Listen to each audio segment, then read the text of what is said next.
Hello, everyone. My name is Daniel, and this is the ENGRing Success Podcast, episode 17. Yes, lucky number 17. That is, if 17 is a lucky number. I guess I should have thought about that before saying that. I don't actually think 17 is a lucky number. Okay, let's look it up. In the spirit of looking things up, is 17 a lucky number? The number one hit was, is 17 a prime number? Yes, it is. This is the ENGRing Success Podcast. I have a math minor. I know that. 17 represents Dharma, number 1 minus, and esoteric spiritual knowledge, number 7. Oh, number 1 is Dharma, and number 7 is esoteric spiritual knowledge. It is deemed auspicious and sacred. 17 is an auspicious number.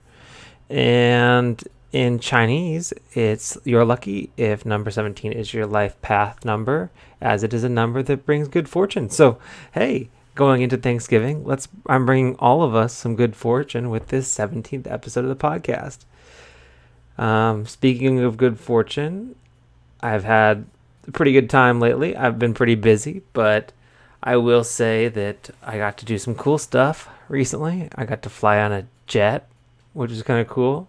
Some of y'all that follow me on Instagram at ENGRing Success would have seen the fact that I posted that I got to take a jet. I was going to an event, and it just so happened that people that actually have enough clout and experience to take a jet were going on the same trip that I was going on. So I got to join them. So I got to ride along. That was kind of cool. Very fun. We'll say it's pretty nice not to wait in the airport for super long. And other good vibes, I got my families mixing for Thanksgiving. My family, my parents, and my extended family are mixing with my fiance's family for Thanksgiving. So wish us luck. I think it'll be a good time. I'm looking forward to it. So yeah, that's what's going on with me. Good times. Really busy. Getting a lot done at work. Getting a lot of opportunities for growth. As always, that's code for really busy. A lot of opportunities for growth. But I'm liking it. And last episode, we did a question on the Instagram and Spotify podcast platforms. Instagram, not the podcast platform, just Instagram, the social media. And I asked what were good gifts for engineers, and we got a couple responses on the Instagram, so I wanted to read them out. Not Chase Wilson responded, antidepressants. That's pretty good, especially engineering students. I feel like they need them the most, but yeah, hard times, difficult times. Valentine Medine responded to my question with heated mug. You know what? I think that's a great idea. My coffee is constantly getting cold, and I feel kind of wasteful because I just go get new fresh coffee each time my coffee gets cold. So that's a great idea. And then Rin Medina responded, one of those space pens. Nice. I think that's cool. You know, what's that joke that the Russians, the Americans spent a bunch of money inventing a pen that could write in space, and the Russians used a pencil. I mean, if that pencil broke, it would become dangerous. So, space pen is the way to go. But apparently, you too can buy a space pen. So, shout out to space pens. Other things, we got to do our weekly shout out. You know, if you donate one time to the ENGRing Success Podcast, you can be featured with a shout out at the beginning of the podcast. If you donate monthly at the $5 a month rate, then you'll get shouted out at the first episode of every month. And if you donate $10 a month, so if we donate $5 a month for the first episode of the month, and then $10 a month, you can be featured like sabeanandcheese.net, the #1 bean and cheese taco review platform. Shout out to the anonymous mastermind that has come up with the best way to review your local bean and cheese, your local Mexican Tex-Mex restaurant by rating them by their 3 most important components: their bean, their cheese, and their tortilla. If they can't make one of those, then what are they? Check out sabeanandcheese.net, and that is how you'll be able to find your best breakfast Tex-Mex joint or lunch. Speaking of money, I figured I'd give y'all a state of affairs for the Engineering Success Podcast. We are up to $5.97. You heard it. We're almost at $6. Yeah, pretty hype. Again, we're not doing it for the money. We're doing it for the passion. But it is pretty cool to see that my ads on Anchor, thanks to those of you that listen through them, are generating a little bit of revenue. And then I don't know if you follow on YouTube, Engineering Success on YouTube, then you'll notice that I'm a little ahead of schedule. I'm starting to post episodes and segments from episodes on YouTube, and I'm going to try to have segments going up every single day. I know that's super crazy aggressive, and honestly, it's probably not maintainable, but right now I'm booked through Thanksgiving, which is pretty cool. I'm going to try to have one YouTube video. Sorry, my nose is itching. One YouTube video uploading every single day. That's going to be hype. And hopefully, we're at 7 or 8 views per video. But you never know. If we do a whole year of uploading every day and I keep on shouting it out appropriately, then maybe I can get some pull through from the Anchor podcast to the YouTube to the Instagram. I don't know. We're going to become a multimedia giant. What's that?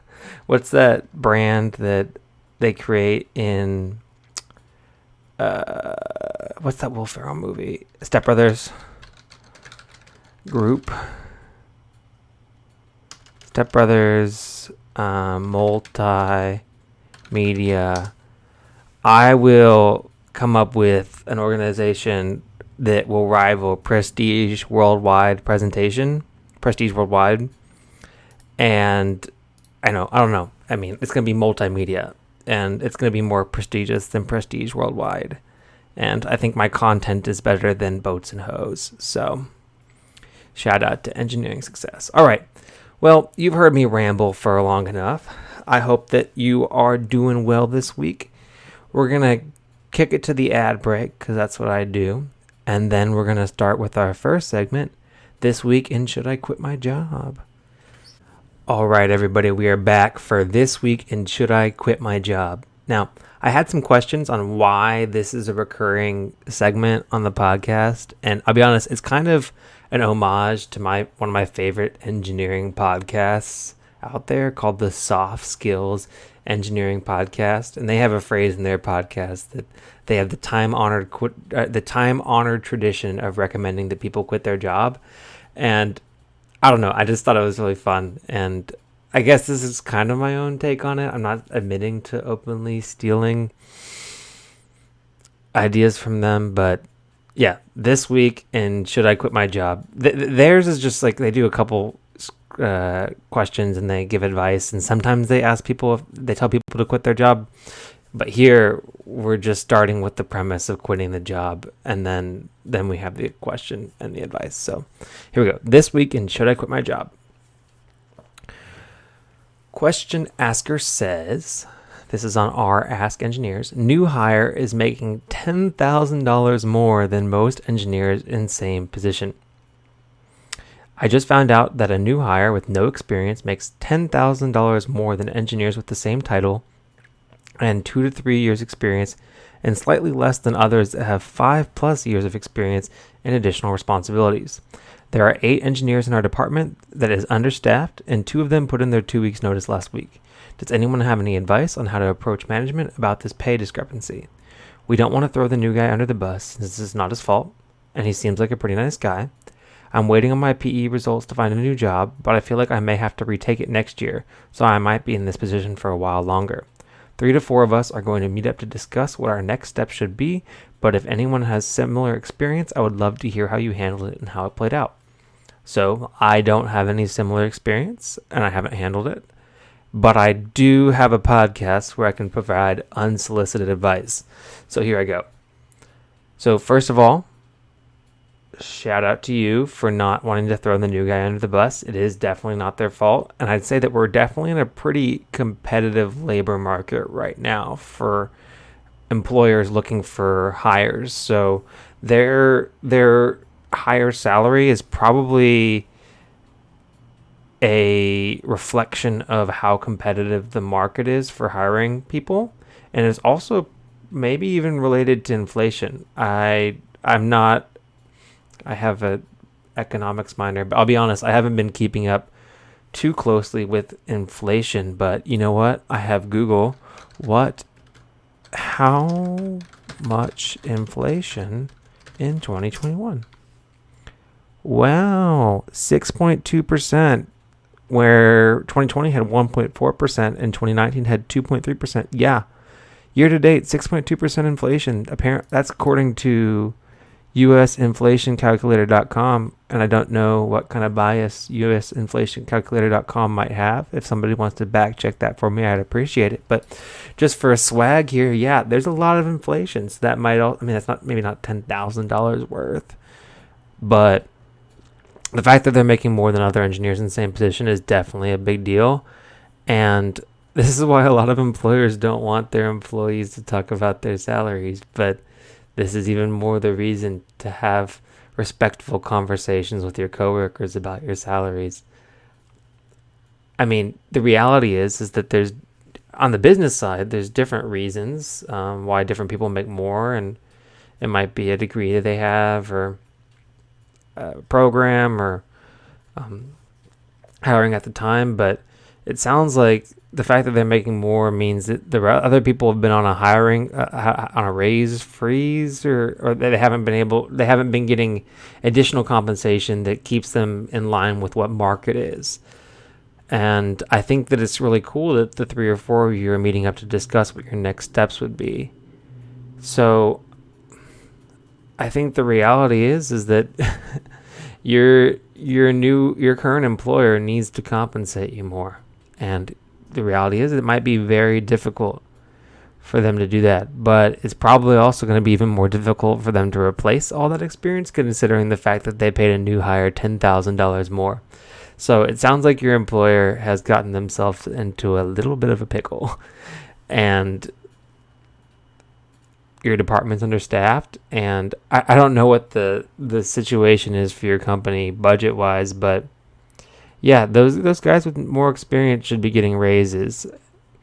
The only issue is I don't know how big of a company this is, and if it's a really big company, then it, again, hiring could have been done out of a different budget into your department, and they're pulling from a different budget to fill it. So maybe it might not even be your manager's fault, or the director's, whoever set your salary's fault. The budget might have come from elsewhere. So think about that. Somebody else might have set that new hire's pay. But the reality is yeah, y'all are definitely underpaid. So, and you had people put in their 2 weeks notice. So I think, having just a candid conversation with management and saying, hey, regardless of what the policy is, I don't think there's a policy against talking about wages, but just be like, hey, so we know what new guys making. We got guys here that are contributing, and hey, shout out. I mean, great for new guy. That's definitely obviously market. And we also believe we should be compensated the market rate for our experience. So we expect, what's the timeline on us getting promotions, and how far in the past was it? It needs to happen fast. And that's the unfortunate thing. If it's a really big company and they don't have much flex, it might take them a while. It might take a little bit longer to make it happen. There might be approvals, but if you emphasize it with enough, there's always exceptions to the rules. So, but yeah, I think that definitely talking about it with your manager, and not coming at it from a perspective of not liking them, because you don't know the context. You really do not know the context on how that person got that salary, but just saying, hey, that seems like it's market now, so we need to be at least compensated that, and probably more because we have more experience. As for how it'll go, here's the deal, man. The other thing is if you want market, then you might have to consider jumping ship and going somewhere else. I I don't usually advocate that kind of thing, but there is some truth to what a lot of people get, especially in the software industry. People say that the best way to get pay advances is to bounce around from place to place, and it really, it depends on what kind of angle you're playing and what kind of changes you're willing to make, and what kind of things that you're willing to, what your priorities are. But you might also start looking for other jobs as well. This is not gonna be a full-on quit. On a scale of 1 to 5, with 5 being definitely quit your job and 1 being don't quit your job at all, I put this at like a 2 to 4.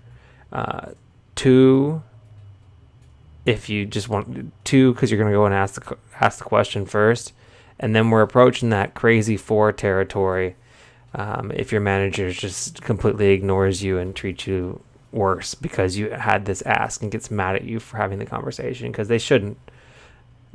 I mean, that's the risk that's their risk, and if they're getting upset because they got found out for this discrepancy. So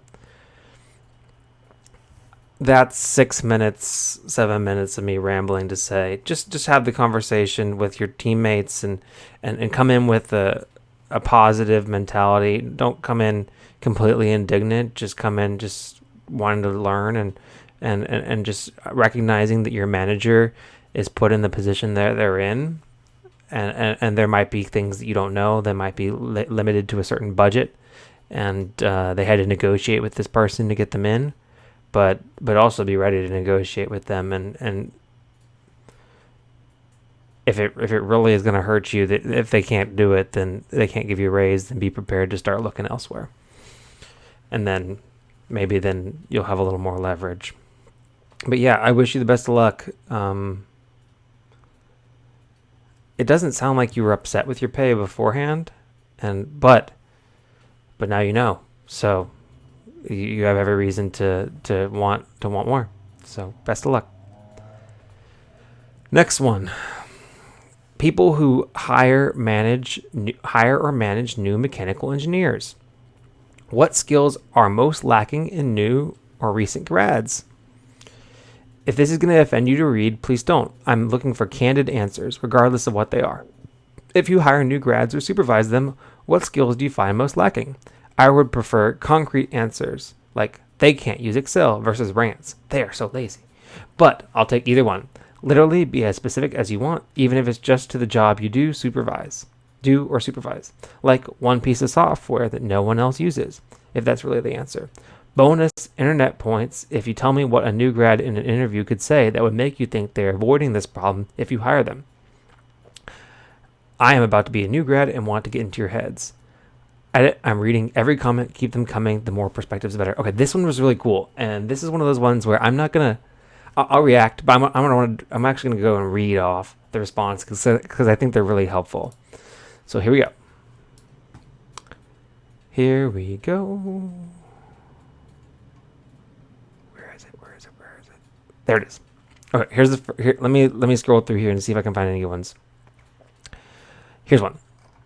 Most employers will understand that you aren't going to know relevant technical skills. Entry-level positions are to learn those skills. It's easy enough to teach someone the most relevant job skills.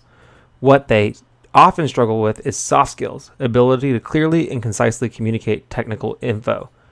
True. Yes, definitely work on your soft skills and your ability to communicate things and also understand things. When things are told to you, I don't subscribe to that. If you tell them once, then you can't ask about it. If you ask once, don't ask again. I don't subscribe to that. But what I do subscribe to is respecting other people's time. So whenever somebody teaches you how to do something and you've learned it, or somebody's answered that one question for you, write it down. Build a Bible for yourself of things that you learned on the job. That way you don't have to keep on asking the same question over and over again. It'll help make you more respectful of other people's time. Other things are intellectual humility to first try things out, then asking questions, and using resources when you hit a wall. Again, yes, we got an engineering degree. We learn how to solve problems. So use that. Don't just always jump to asking questions over and over again. At least explore it and try. So that way, whenever you go to your manager and you say, hey, how do I do this? You're not saying, how did I do this? But hey, I looked into this resource, I've done this thing, and I couldn't get it. Especially if the manager has pointed you towards a resource to go to first before coming to them with questions, try it. That's why you got the engineering degree, to solve problems. So don't just constantly pepper them with basic level questions that you didn't do any level of effort to try to solve them. How to work effectively on a team? Yes. Find your place in the team and try to find your way to contribute. Don't railroad conversations, don't railroad meetings, but also whenever you need to know, and when you're in a position where, hey, if you don't ask this question to the team or you don't clarify or make this point, then you're setting the team back. There's a balance there. Time management and understanding priorities. Another good one. Something that a lot of engineers. I mean, it's just the nature of being a college student. Is a lot of us procrastinate a lot. So the work environment. When you're working in this 8 to 5, or whatever work hours you're in, learning how to really be effective during those hours so that you're not grinding in the evening, it's a thing that new engineers sometimes struggle with. And then they go on to say, when we interview, we focus more on behavioral questions that help us tease out those traits. E.g., tell us about a time you encountered a technical problem you couldn't solve. How did you approach it?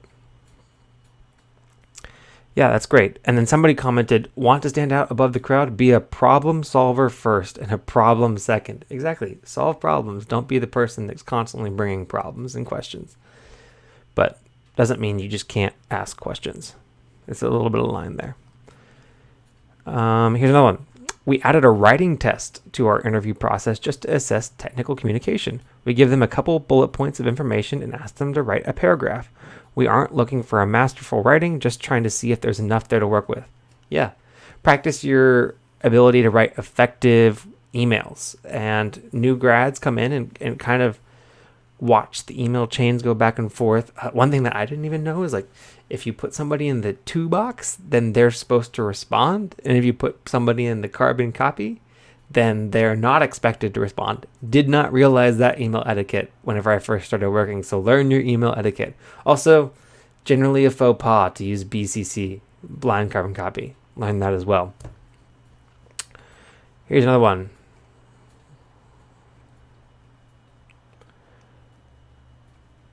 Let's see if there's another one. Yeah, report writing skills, especially the ability to be precise, ability to extend knowledge or extrapolate. Like if you send somebody somewhere to, they go on to say, like if I told somebody to go inspect a site and give them a checklist, but when they got there something was on fire, they wouldn't write it down because it wasn't on the checklist. They might not notice the fire at all. Holy S, use your head. Don't just rely on rote learning. Exactly. Use your engineering skills to be able to understand that, hey, there might be other things I want to look for. That's a good one. Experience turning a wrench. Went back to school after 20 years after a software engineer, aghast at how many people in my mechanics and materials class didn't know basic tools. Disgusted at how few in my circuits lab could be taught to solder competently. That's an interesting one. What else? A couple more. One thing I tend to see is people jumping to solve a problem with a new idea, new design, or advanced engineering concepts without first taking the time to examine the simple solutions and see if the problem can be solved at a lower level, so to speak. For some people, it can be really hard to get them out of this. Yeah, and I think that engineering design programs kind of condition us to look for like the optimal prime solution and think like super big, but yeah, in the industry, sometimes it's a little bit more straightforward than that. So, good one. Also, lacking the ability to break down a very open-ended problem with no clear solution. It's a very different thought process than most coursework. Yeah, because in a lot of our coursework, we're trying to demonstrate our ability to emphasize this one principle, because we're learning about different principles and then we get tested about it. And then it's not until our final exams where it gets super open-ended in our design programs where we get super open-ended. So look at more opportunities to practice design. When you ask them to call somebody, they email instead, so a 5-minute item takes 2 days to resolve. Yeah, so practice your ability to call people on the phone. That's a good one. And one more. Let's see if we can get one more good one. I hire and manage mechanical engineers coming out of school. Honestly, self-confidence and time management.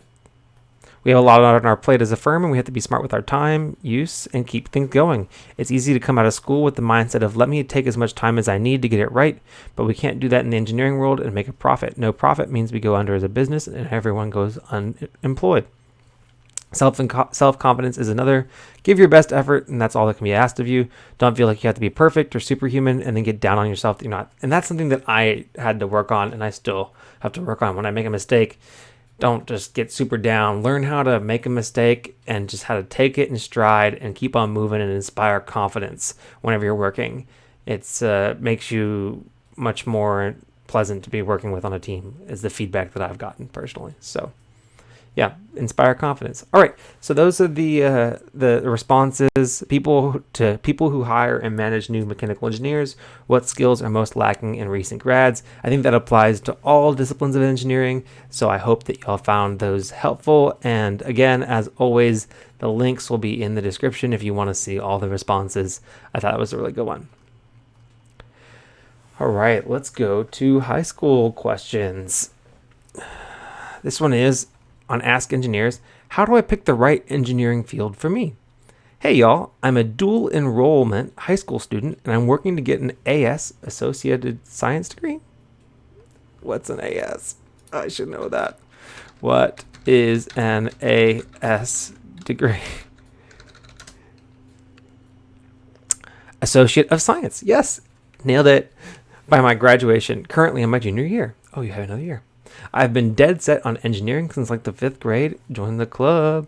Though I now have to figure out what side of it I'd want to do. I was originally set on electrical engineering, but then I had a talk with my dad, who said not to get too zeroed in on one side of it, just to find out it isn't for me. So he told me to look more into it, and now I can't decide. Honestly, pretty good advice. I am currently torn between electrical and chemical, but I don't know. I want to do an engineering program tour of a school with a lot of options to help me figure it out, but it would be a matter of whether we can take a trip to one of the next states over or not. I just want to figure it out before I decide whether I want to prioritize some classes over others. So I'm guessing you have some high school engineering courses that you're trying to take. Well, here's the deal about a lot of state school or any school engineering programs is you start out as an engineer. I don't know of any where you start out as a specific discipline. You start out as an engineering a person that's going to pursue one of the engineering majors. And then usually after your freshman year or your sophomore year, around that time is when you then declare your major. And that's whenever you would choose mechanical, electrical, industrial. And in some programs, you have more autonomy with that choice. In other programs, it's a little bit more competitive, and you might have limited options on which you do get to choose. But what I would say is, especially whenever you're taking these classes in high school, take ones from both. And I wouldn't be so focused in high school right now at trying to figure it out, because I think that the way that you figure it out is that you take the classes. For example, whenever I was a freshman in college, I took a physics class. I took the lab because I had already gotten the credit for the physics class. So the physics was split into the physics, like the physical, the mechanical, and then it was split into the electrical. And I very quickly learned that I was much more apt to the mechanical. And I'd say a lot of people like the mechanics physics better than the electricity and magnetism physics, and that doesn't necessarily mean that they go mechanical or electrical. But then I took my first statics class and my first circuits class the first semester of my sophomore year. And that's whenever I realized, okay, I'm a little bit more drawn towards the mechanical side of things. So again, you're going to have some time. And after that, then I chose to pursue mechanical. And that's what I did. And so I wouldn't be too worried about it right now. I'd really be more worried about just continuing to grow that passion for engineering and solving problems and just really setting yourself up for success in your engineering pursuits. And then I think that once you get to college and you're on the right track, you want to go to visit college campuses. I think that you'll get to see some of that in your college campuses, and you can ask current students and professors and you can have those conversations. But once you get on campus and you're starting to take college engineering courses, I think that answer is going to become more apparent for you. So I wouldn't be too stressed out about it now. But then again, it doesn't hurt to continue exploring and doing projects related to mechanical or electrical. Don't count out chemical/process, civil, a lot of different ways to go. Industrial, I've kind of given my piece on industrial in the past, but I think it's also a good option. So yeah, I wish you the best of luck, but I wouldn't get too worried about it. Enjoy high school. Enjoy continuing to take entry level, high school level engineering classes, and then when you get to college, once you start taking physics, and then both of the physicses, and then the mechanics and the circuits, at that point, you'll be able to kind of decide. Some schools also have like an intro to the engineering majors class where you can kind of do exploratory things in each of the major disciplines of engineering, and then you can figure it out. But yeah, a good question to ask as well whenever you're touring schools is how they help people figure out what kind of engineering is for them. So again, I've already wished you best of luck, but I'll do it again. Best of luck. Next one. This one is on our engineering students. Is captioned, "Not enough." Uh-oh. Not enough. They say, "I am a high school senior that will be studying mechanical engineering next year. I am hardworking. I put in more work than all my brightest friends, but I am afraid that mechanical engineering will be too tough. I am afraid because I feel I am not the most creative or the best critical thinker. I am talented in math and physics to an extent, but compared to others, I am not good enough. For example, to understand a concept, I need an example. I cannot solve without seeing how it is solved first. What can I do to be more prepared?" All right. So it sounds like this person's a little bit down on themselves right now. And I want to say, as somebody that graduated with a mechanical engineering degree, I too could not understand concepts without seeing examples. And the great thing is that good professors do examples in class, and then they assign you example problems for homework, and then they give you resources, or you have resources in the form of textbooks and classmates, and sometimes even former exams that you get to use to practice more examples to even further solidify your understanding of the concepts before you're tested on them. And then when you graduate, you go into the industry, then you take that foundation that you have and you learn how to solve even more problems through similar examples and the mentorship of other people in front of you. So no, I don't think that just because you need examples to understand a concept that you are not suited for engineering. I think you are definitely suited for engineering. And I think that your learning mentality of wanting to see examples and practice examples is actually going to set you up very well for studying for engineering exams and being an engineering student. And here's the great thing. You do not need to know how to do it now. And you don't need to know how to do it all now. Engineering programs are generally standardized, at least here in the US, and they are all designed to get progressively more difficult, and they layer on more and more concepts. So each year you're learning more new concepts through examples, and then you're learning how to apply them in different ways, and next thing you know, you're layering them on top of one another, and layering them on top of one another, and next thing you know, you've graduated, and you have this wonderful fundamental understanding of how to solve problems, how to take the knowledge that you have from the examples that you've gleaned, the examples that have been taught to you or you've seen, and how to take that knowledge, your problem-solving skills, and your understanding of fundamentals of engineering, and how to provide solutions as an engineer in the world. So I say all this to say that you are enough.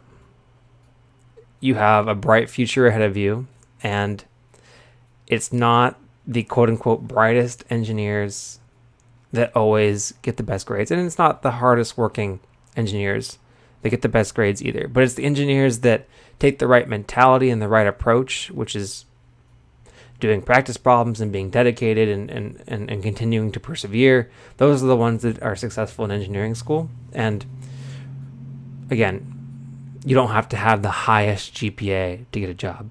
I know plenty of people with GPAs all over the map doing all different types of roles. So again, mechanical engineering will be tough. It will be difficult, but you're very hardworking. You said you have a good aptitude for the fundamentals, which math and physics, and you have a good foundation, and you like to learn by seeing examples and practicing examples. And you might not have all the study habits now, but if you work hard and you surround yourself with the right people and you go to office hours and you take the advice of your professors and your peers that are ahead of you, and you really pull all that together, then you're more than capable of graduating from your engineering program. So I wish you the best of luck. I think you're going to be wonderful, and I look forward to an update 4 years from now after you've finished, or 5 years from now, or whatever timeline that you take after you've finished and you've been so grateful that you stuck it through. So wish you the best of luck. You are enough.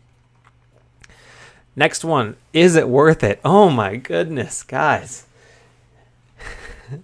We are feeling down right now. I think it's the winter. Is it worth it? My dream degree is aerospace engineering. Is it worth possibly graduating a semester or a year behind to get it? In the big picture of life, 1 year doesn't seem like much, but do you guys think it's worth delaying a career by possibly 1 year to get a dream degree?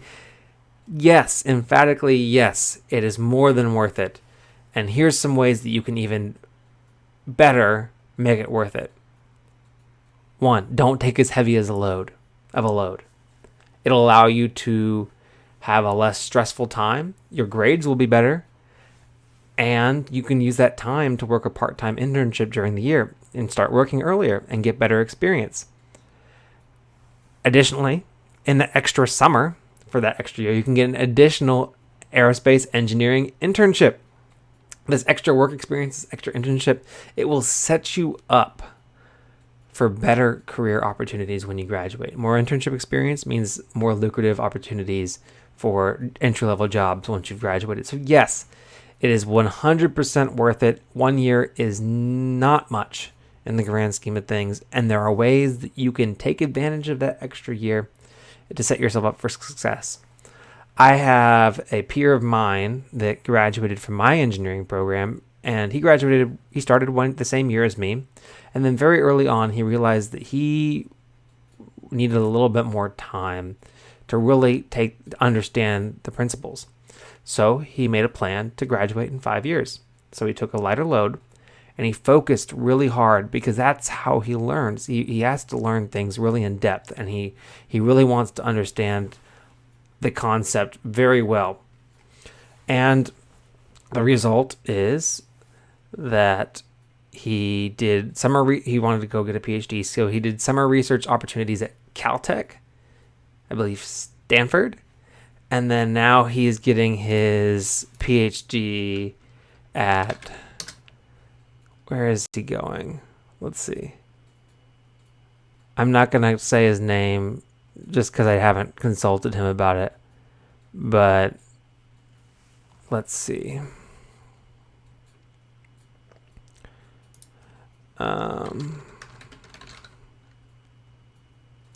He is a graduate student at USC.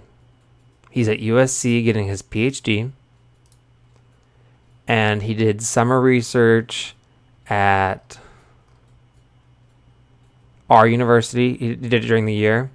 Yeah, he did undergraduate research at Stanford. He did undergraduate research at MIT, and he did undergraduate research at Caltech and at Oakland University. Okay, so he took that longer year and he turned it into this crazy, crazy experience. I mean, how amazing is that? So yeah, it is not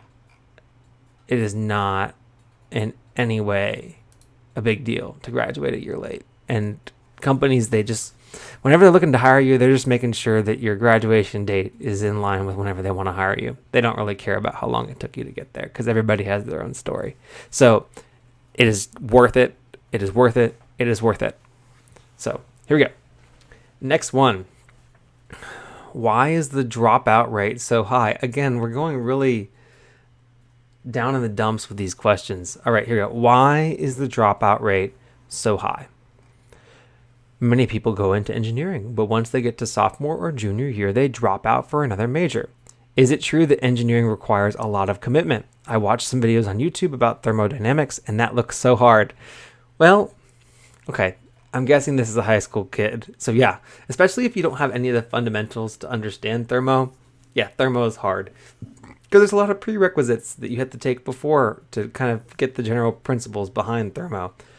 The dropout rate is very high because it does require a lot of commitment. Here are some reasons why the dropout rate is so high.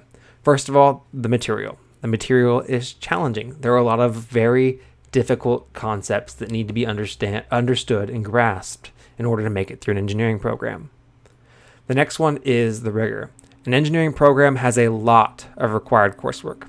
If you look at the number of credit hours required for different majors, engineering is generally the highest one. So that means you're taking if you want to graduate in 4 years, then you're taking a pretty full load all the way throughout college.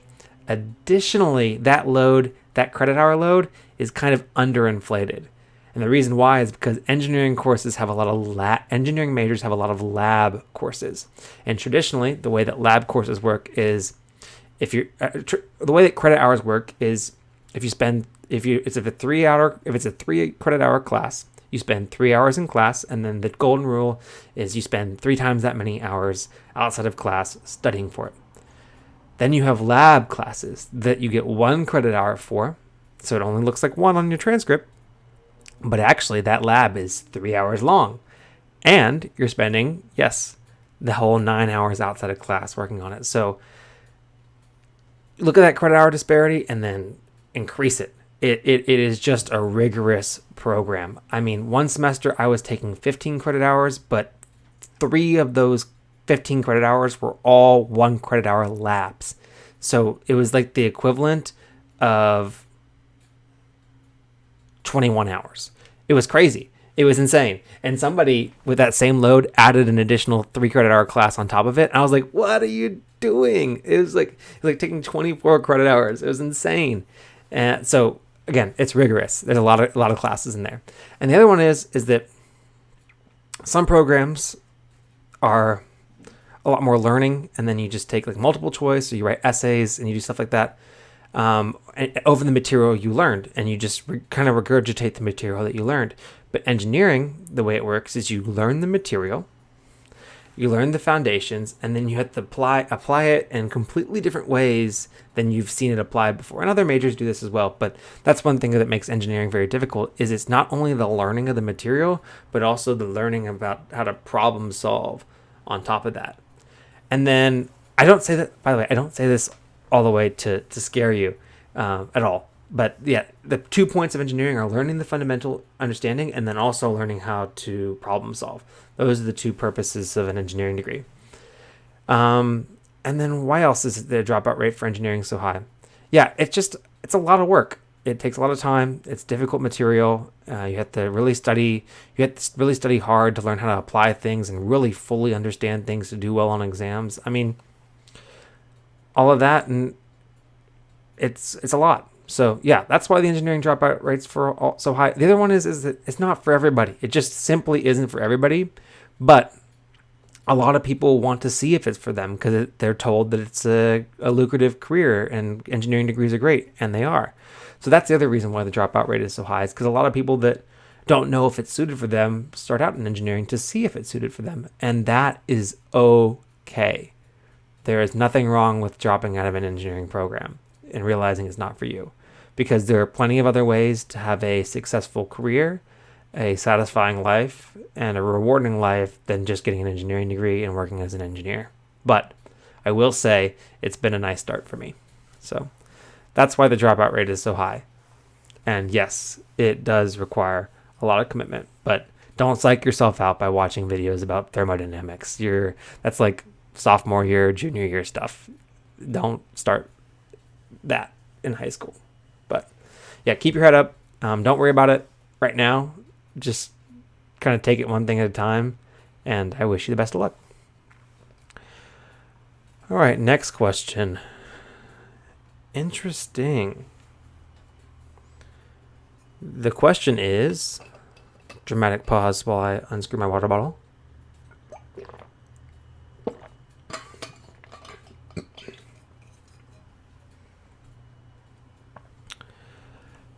This is on our career guidance. Not receiving an offer until declining another company's offer. Question asker has a long question, so bear with me. I'm in a bit of a conundrum. I also am in a bit of a conundrum. I can't read. No, I can. All right, I'm in a bit of a conundrum. I received a job offer from an engineering company, A, with a slightly above average salary. Unfortunately, I have other concerns with the company regarding work environment and long hours, but I was happy to receive the offer and get an idea of what companies believed I was worth. The same day I received the offer, I had an in-person interview with another company, B, and I preferred their work environment over A's. At this point, I already know I would choose B over A if their salaries are similar. Here's the kicker. I received a call from B the next day, and they said they would love to give me an offer, but they had been speaking to their friends at A. Apparently, the two companies work together often and the people are good friends. They didn't want to poach each other's potential talent or have to outbid each other, so because A extended an offer first, B won't extend their offer until I decline A's offer. B acknowledged this wasn't ideal for me. No, duh. Since they knew I would prefer to have all the offers on the table, although I was very disappointed, I told B that I respected their decision. I asked someone working at B for a few months in a very similar position I was applying for, and they said their salary was a little above A's offer. Although I'm not guaranteed that salary, I'm relatively confident that I can reach that level of pay not too long after I join, if I'm not offered it in the first place. When I told my friends about the situation, they all seemed to believe this was scummy, and they were suspicious of B's potential offer if I declined A. Now I'm doubtful of the morality of the situation, and if B might be scummy, which is saddening since I was really interested in them. This came out longer than I thought. Hasn't anyone been in a similar situation or heard of anything similar? Even if not, what are your thoughts? Okay. Again, have I been in a similar situation? No. Have I heard of anything similar? Not until now. But I do have a podcast where I give unsolicited advice. So here we go. Here are my thoughts. Yeah, it's kind of scummy. Why do companies do this stuff? Okay, first of all, why are they talking about you? That's kind of sus that they're talking about you. And I would imagine that the hiring processes at these companies are supposed to be private. So I would kind of call B out on it and say, hey, like, why'd you do that? When did I consent for you to share the details of my interview process with you along this process? Like, I didn't mention other company to you. Why'd you reach out to them? And I get that you said that you respected their decision, but honestly, I personally don't as much. I mean, I get where they're coming from. They want to take away your leverage. Ooh, this is rough. Yeah, I would say I would come back to B and be like, I'm really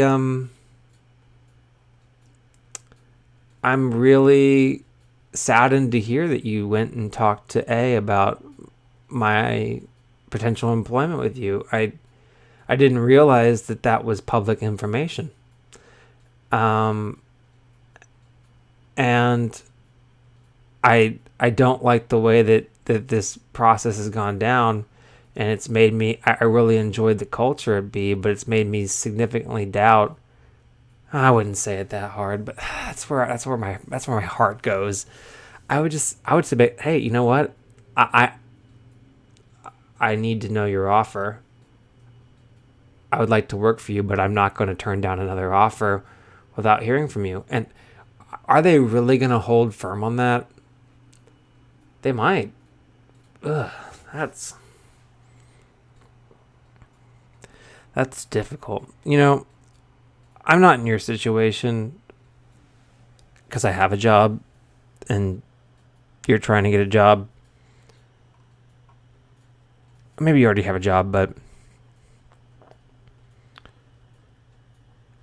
If you already know that A is not going to be a company that you want to work for, then I would just decline their offer and then go to B and say, hey, all right. Or tell B that you decline. I mean, maybe it's unethical to. But honestly, they're being unethical too. Like, what the heck? No. Just because they're being unethical doesn't mean you have the excuse to be unethical. But man, if B is a better place to work and you already know that you'd prefer to work there, then I would decline A and just roll with B. And keep that salary in your back pocket and expect that B offers you more. And then hopefully it works out well. I just don't like the companies that operate this way. Dang. And I just wish you could give them a piece of your mind, but I don't know if you're in a position to do that. But the reality is if you decline at A because you don't want to work at A and you'd prefer to work at B, and then B comes and tries to screw you over, then maybe that's not the kind of company you'd want to work for. And also, maybe that's HR trying to pull a fast one. And maybe, I don't know if you've interviewed with the hiring manager at B, but if that's the reason why you like B, then maybe just saying, hey, just so you know, this is what your recruiter is trying to pull on me. Do you have any other contact with the hiring manager that's different than hopefully they're different than the recruiter, just to let them know, give them some feedback on what their HR department is doing to you. Wouldn't be a bad idea, because then they might just say, hey, screw that. I would not want to be in your situation as an employee looking for a job. Here's what we're going to offer you. So yeah, try to reach out to the hiring manager directly and be like, hey. And gosh, that's just, and also if you worked with a recruiter, like a independent recruiter to help you get these 2 interviews lined up, give them that feedback as well. Cause this is just scummy. This is wrong. That they're colluding like that. Can companies collude for job offers? Yeah, so in the U.S., there is antitrust guidance for human resource professionals. They're not supposed to collude. If you're in the U.S., the FTC, according to 2016, again, not a lawyer, not giving legal advice, but I just Googled this. The federal government jointly enforced U.S. antitrust laws which apply to competition among firms to hire employees. An agreement among competing employers to limit or fix the terms of employment for potential hires may violate the antitrust laws if the agreement constrains individual firm decision-making with regard to wages, salaries, or benefits, terms of employment, or even job opportunities. You qualify. HR professionals are often in the best position to ensure their company's hiring practices comply with antitrust laws. Yeah, this would, if you're in the U.S., this would violate antitrust laws, I'm pretty sure. So I'm going to send you this link on Reddit right now, because that's crazy. Yeah, I was like, that's not right. Anyways, so I'm going to send that to you while I go on to the next question. But yeah, if they're in the U.S., screw them. Like, that's not cool. I'll respond to you later, but I'm excited to send this to you. That's crazy. But yeah, wish you the best of luck. Sorry that companies are doing this to you, but maybe if they're in the US, hit them with this little link and say, hey, you should really tell me, because this is not right. And then, yeah, let them know. But I think that it's illegal. That's not right. It's definitely not ethical. So wish you the best of luck. All right. Next one. I feel useless in my group. Again, not a lawyer. All right, next question. Again, our engineering students, I feel useless in my group. I've been paired with 3 gigabrains, with me just being an average, somewhat above average student. I actually feel useless. I want to help and keep asking them what I can do to help, but they're basically already done everything. What I do end up doing, most of it gets altered, upgraded during the quality check. We've got a 95% average in the design class so far, well beyond trumping every other group's grade. I feel like very little of that is attributed to me. I'm by no means being lazy, not trying, BSing, etc., but they're just better, and I feel like I'm the useless kid, where otherwise I'm usually the one carrying my previous groups. I don't want to be the useless one. Okay, here's my advice to you. revel in it, enjoy it. I mean, I get it. I was in a similar situation. I did a senior design project, and I was the mechanical guy of like way too many mechanical guys, and I stepped out of my comfort zone and tried to help out with electrical because we just didn't have enough electricals. And I got paired with the top of my class in engineering, and he's a phenomenal person, phenomenal partner, and he kind of carried me. And my main I had some contributions. I'm not about to go on a public platform and say that my senior design contributions were useless, because they were not. But I will say that, he was a great asset to the team, and he definitely took a lot of lead in our area. And I just tried to find as many ways to contribute as I could, and realized that, hey, I can learn a lot from seeing the way that this person that's obviously better at this thing than me is contributing. And I kind of tried to contribute to the project in other ways by giving my time, going and doing field things and stuff like that. And so, yeah, just keep on trying to contribute, and you might feel a little useless, but enjoy the fact that you're getting a good grade and getting a little bit of a breather, and keep on. Just remember, you're there to learn, and try to get learning out of that, and seeing the giga brains, as you call them, go to work. But yeah, I wouldn't beat yourself up too much about it. I'd maybe just appreciate the fact that you're not having to pull a full carry, because I know I didn't really experience that much in college, but I have seen people go through that, and it's not fun. So yeah, just kind of enjoy not being in as crazy of a situation this year, or this time around. All right. 2 more questions. Does charging a client for the labor hours associated with designing a product mean that I forfeit the ability to make and sell that product to other people, i.e., original client owns that design because they paid for the engineering? My company designed a product to fix a specific problem at the request of a client. I like to charge the client for the time we spent designing it and provide them the prints and CAD model so they can have it made. By doing this, does my company forfeit our right to make and or sell the design to anyone else? Does it automatically become the client's intellectual property if they pay for the design effort and prints? All right, I first responded to this and said, just depends on the contract, but person updated the question and made it more difficult. Edit. In this instance, there were no written contracts, NDAs, or patents. The initial request from the client was verbal. It's Florida, which I'm guessing complicates matters because of Florida. I'll definitely get a lawyer opinion, but I just wanted to probe the community in case there was an obvious aspect I was missing. Thanks, everyone. So it sounds like if there's no patents and there's no NDAs and there's no contracts, then yeah, sounds like you designed it and you have every license to do whatever you want with it. But I would definitely lawyer up first and talk to a lawyer, an intellectual property lawyer maybe, or maybe, I don't know, business law, somebody that knows that kind of thing really well in Florida, and talk to them and get their advice, because I am not a lawyer, as I've said earlier. But yeah, generally with these types of things, it just kind of emphasizes the importance of getting things in writing or establishing things in a contract beforehand. I know that handshake agreements can just get messy, because even if you're doing something that's legally right, then it might not feel morally right, and bad press is just bad. I remember an instance, there was an engineering firm that was tied to my university. They got contracted to support a startup of students at my university. And based on the terms of the contract, the engineering company felt like they owned the design, and they might have owned the design according to the terms of the contract, but the university paper kind of got a hold of the story and wrote a bunch of bad things about the engineering company, and then it was a big, huge lawsuit. And I don't even know what the result of the lawsuit has been, but just knowing that, because there's no legal terms defined, I mean, the person,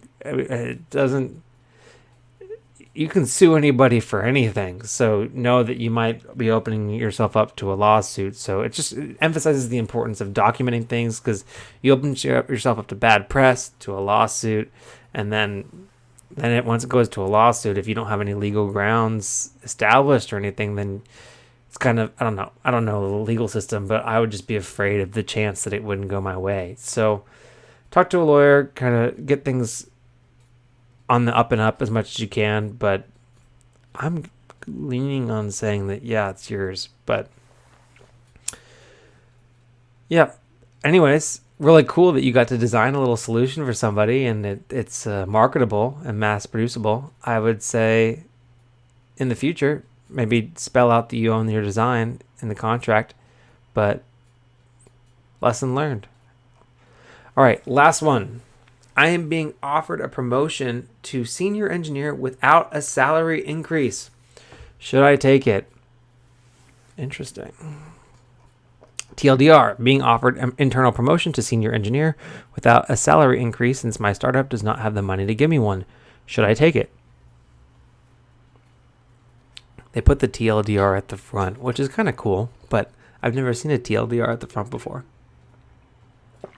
Here's the rest of the question.